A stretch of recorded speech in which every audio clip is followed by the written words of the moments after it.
Welcome back to ವಿ4 motivational YouTube channel. ನಮಸ್ಕಾರ ಸ್ನೇಹಿತರೆ. ಬದುಕಿನ ಬಗ್ಗೆ ಬಹಳ ಯೋಚಿಸಬೇಡಿ. ನೀವು ಸರಿಯಾದ ನಿರ್ಧಾರ ತೆಗೆದುಕೊಂಡಿದ್ದೀರಿ ಎಂದು ಭಾವಿಸಿ ಮುನ್ನಡೆಯುತ್ತಿರಬೇಕು. ಆಗುವುದು, ಆಗುತ್ತಿರುವುದು, ಆಗುವುದೆಲ್ಲ ಎಲ್ಲ ಒಳ್ಳೆಯದೇ.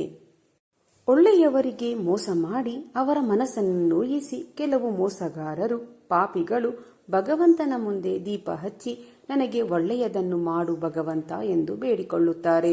ಆದರೆ ಅವರು ಭಗವಂತನ ಮುಂದೆ ಹಚ್ಚುತ್ತಿರುವ ದೀಪದಿಂದಲೇ ಅವರ ಸರ್ವನಾಶ ಪ್ರಾರಂಭವಾಗುತ್ತದೆ.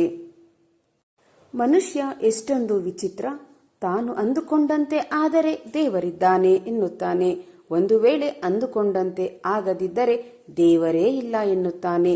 ಆದರೆ ಯಾವತ್ತೂ ಕೂಡ ನಾನು ಅಂದುಕೊಂಡಿರುವುದು ಯೋಗ್ಯನೋ ಅಥವಾ ಅಯೋಗ್ಯನೋ ಎಂದು ಯೋಚಿಸುವುದೇ ಇಲ್ಲ.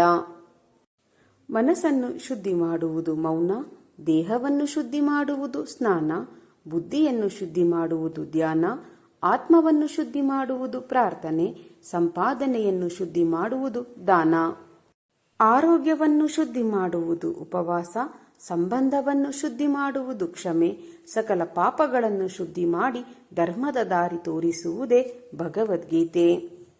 ಎಲ್ಲರ ಜೊತೆಯಲ್ಲಿ ಇರು, ಎಲ್ಲರಂತೆ ನಗುತ್ತಿರು, ಅಷ್ಟು ಬಿಟ್ಟರೆ ಎಲ್ಲರೂ ನಮ್ಮವರೆಂದು ಬೀಗಬೇಡ. ನಟನೆಯಿಂದ ಕೂಡಿದ ಮನುಷ್ಯನ ಪ್ರೇಮ ವಿಷಕ್ಕಿಂತಲೂ ಅಪಾಯಕಾರಿ ಎಂಬುದನ್ನು ಮರೆಯಬೇಡ. ನೆನಪಿರಲಿ ಸ್ನೇಹಿತರೆ, ಶಬ್ದಗಳು ಒಂದೇ ಸ್ಥಳದಲ್ಲಿ ಯಾವತ್ತೂ ಕುಳಿತುಕೊಳ್ಳುವುದಿಲ್ಲ. ನಿಮ್ಮ ನಾಲಿಗೆಯಿಂದ ಹೊರಬಂದ ನಂತರ ಅವುಗಳು ಯಾತ್ರೆಗೆ ಹೊರಟು ನಿಲ್ಲುತ್ತವೆ.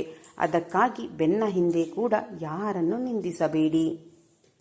ಸಂಪತ್ತು, ವಸ್ತ್ರ, ನೆಂಟರು ಯಾವ ಕ್ಷಣದಲ್ಲಾದರೂ ಕೈಬಿಡಬಹುದು. ಆದರೆ ಭಗವಂತ ಮಾತ್ರ ಯಾವ ರೂಪದಲ್ಲಾದರೂ ಬಂದು ಕೈ ಹಿಡಿದು ರಕ್ಷಿಸುತ್ತಾನೆ. ಈ ಮೂರು ಪರಿಸ್ಥಿತಿಯಲ್ಲಿ ಮೌನವಾಗಿರಿ. ನೀವು ಕೋಪಗೊಂಡಾಗ ಮೌನವಾಗಿರಿ. ಜನರು ನಿಮ್ಮ ಮಾತಿಗೆ ಬೆಲೆ ನೀಡದಿದ್ದಾಗ ಮೌನವಾಗಿರಿ. ನೀವು ಜನರ ಮಾತನ್ನು ಕೇಳಲು ಬಯಸಿದಾಗ ಮೌನವಾಗಿರಿ. ಎಲ್ಲರನ್ನೂ ಪ್ರೀತಿಸಿ, ಕೆಲವರನ್ನು ಮಾತ್ರ ನಂಬಿ. ಈ ಪ್ರಪಂಚದಲ್ಲಿ ಎಲ್ಲವೂ ಸತ್ಯ, ಆದರೆ ಎಲ್ಲರೂ ಸತ್ಯವಂತರಲ್ಲ. ನೀವು ಯಾರಿಗೂ ಮೋಸ ಮಾಡಿ ಬದುಕಬೇಡಿ. ಯಾರಿಗೂ ಮೋಸ ಮಾಡಿ ಜೀವನದಲ್ಲಿ ಮೇಲೆ ಬರುವ ಕನಸು ನೀವು ಕಾಣಬೇಡಿ. ಯಾವುದು ನಿಮ್ಮ ಭಾಗ್ಯದಲ್ಲಿದೆಯೋ ಅದು ನಿಮಗೆ ಮಾತ್ರ ಸಿಕ್ಕೇ ಸಿಗುತ್ತದೆ. ಭಗವಂತ ನಿಮಗೆ ನೀಡಬೇಕಾದನ್ನು ಕೊಟ್ಟೇ ಕೊಡುತ್ತಾನೆ.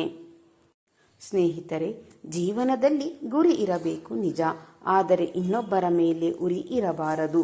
ವ್ಯಕ್ತಿಗಳಿಗೂ ಗೌರವ ಕೊಡಬೇಕು, ಬೆಲೆ ಕೊಡಬೇಕು, ಆದರೆ ನಿಮ್ಮ ಯೋಗ್ಯತೆಗೆ ಪಾತ್ರರಾದವರಿಗೆ ಮಾತ್ರ. ಯಾವ ವ್ಯಕ್ತಿ ನಿಮ್ಮ ಎಲ್ಲ ಸಮಸ್ಯೆಗಳಿಗೆ ಬೆಲೆ ಕೊಡುತ್ತಾನೋ, ಗೌರವ ಕೊಡುತ್ತಾನೋ, ಆ ವ್ಯಕ್ತಿಗೆ ಜೀವನದಲ್ಲಿ ಬರೀ ಸಿಗುವುದು ಕಣ್ಣೀರು ಮಾತ್ರ.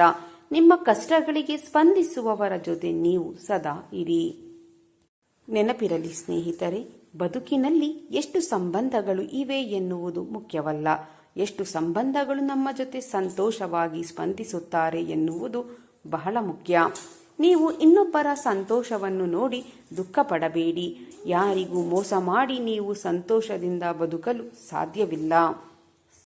ಕಷ್ಟಪಟ್ಟು ನಿಯತ್ತಿನಿಂದ ಪ್ರಯತ್ನಪಟ್ಟು ಕೆಲಸ ಮಾಡಿ. ನಿಮ್ಮ ಆತ್ಮ ಪರಿಶುದ್ಧವಾಗಿರಲಿ. ನಿಮ್ಮ ಪ್ರಾರ್ಥನೆಗೆ ಪ್ರತಿಫಲ ಸಿಗದೇ ಇದ್ದರೆ ಭಗವಂತ ನಿಮ್ಮನ್ನು ಪರೀಕ್ಷೆ ಮಾಡುತ್ತಿದ್ದಾನೆ ಎಂದು ಅರ್ಥ. ನಿಮ್ಮ ಸಮಯಕ್ಕಾಗಿ ಕಾಯಿರಿ, ನಿರಾಶೆಗೊಳ್ಳಬೇಡಿ. ಜೀವನ ಗೋಣಿ ಚೀಲವಿದ್ದಂತೆ. ಎಲ್ಲರೂ ತುಂಬುವರು, ಕಟ್ಟಿಟ್ಟು ಅಟ್ಟಕ್ಕೆ ಏರಿಸುವರು. ಅಲ್ಲಲ್ಲಿ ಹರಿದಾಗ ಕಾಲಡಿಗೆ ಹಾಕುವರು. ಎಲ್ಲಿಯವರೆಗೆ ನಿಮ್ಮ ವಿಚಾರಗಳಿಗೆ ಬದ್ಧರಾಗಿದ್ದರೂ ಪ್ರಾಮಾಣಿಕರಾಗಿದ್ದೀರೋ ಅಲ್ಲಿಯವರೆಗೆ ನೀವು ಸೋಲುವುದಿಲ್ಲ. ನಮ್ಮ ಬದುಕು ಸಮಾಜಕ್ಕೆ ಒಂದು ಸಂದೇಶ. ಅದು ಸ್ಫೂರ್ತಿದಾಯಕವಾಗಿರುವಂತೆ ನೋಡಿಕೊಳ್ಳುವುದು ನಮ್ಮ ಜವಾಬ್ದಾರಿ. ಸ್ನೇಹಿತರೆ, ಈ ಪುಟ್ಟ ಮಾಹಿತಿ ನಿಮಗೆ ಇಷ್ಟವಾಗಿದ್ದರೆ ವಿಡಿಯೋಗೆ ಒಂದು ಲೈಕ್ ಕೊಡಿ. ಹಾಗೆಯೇ ನನ್ನ ಚಾನಲನ್ನು ಈಗಲೇ ಸಬ್ಸ್ಕ್ರೈಬ್ ಮಾಡಿಕೊಳ್ಳಿ. ಇದೇ ರೀತಿಯ ಹೊಸ ಮೋಟಿವೇಶನಲ್ ವಿಡಿಯೋದೊಂದಿಗೆ ಮುಂದಿನ ವಿಡಿಯೋದಲ್ಲಿ ಭೇಟಿಯಾಗೋಣ. ಧನ್ಯವಾದಗಳು.